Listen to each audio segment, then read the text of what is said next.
মাতোয়ারা রাজ্য। এই আবহে মঙ্গলবার মহা অষ্টমীতে শহরের একাধিক পুজোমণ্ডপ ঘুরে দেখলেন তৃণমূলের সর্বভারতীয় সাধারণ সম্পাদক অভিষেক বন্দ্যোপাধ্যায়। অভিষেকের সঙ্গে ছিলেন তার মেয়ে। মঙ্গলবার জয়পুর জয়শ্রী দুর্গাপুজোর মণ্ডপে যান তৃণমূলের সর্বভারতীয় সাধারণ সম্পাদক। সেখানে পরিযায়ী শ্রমিকদের সঙ্গেও কথা বলেন অভিষেক বন্দ্যোপাধ্যায়। সেই সঙ্গে তাদের হাতে তুলে দেন দুর্গাপুজোর উপহার। পাশাপাশি ভিন রাজ্যে পরিযায়ী শ্রমিকদের হেনস্থার বিষয় নিয়ে তাদের অভিযোগের কথাও শোনেন অভিষেক।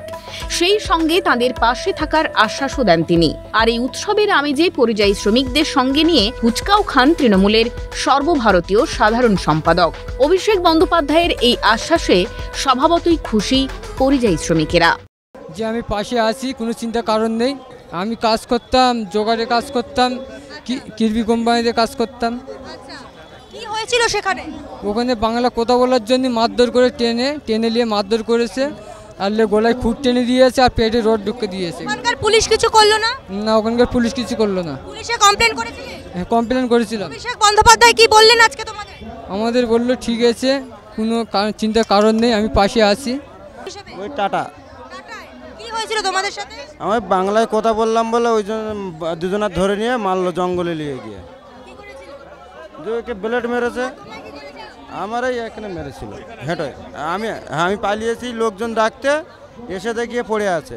আপনাদের পাশে আমি আছি, চিন্তা করার দরকার নেই। অভিষেক বন্দ্যোপাধ্যায় আজকে পরিযায়ী শ্রমিকদের হাতে উপহার তুলে দিলেন এবং দেখা গেল অভিষেক কন্যাও কিন্তু সাথে ছিল অভিষেকের, এবং অভিষেক কন্যা একসঙ্গে পরিযায়ী শ্রমিকদের সাথে দাঁড়িয়ে ফুচকা খেলেন। অর্থাৎ এই দুর্গাপুজোর আনন্দে প্রত্যেকে আনন্দে উৎসবে মেতে উঠলেন।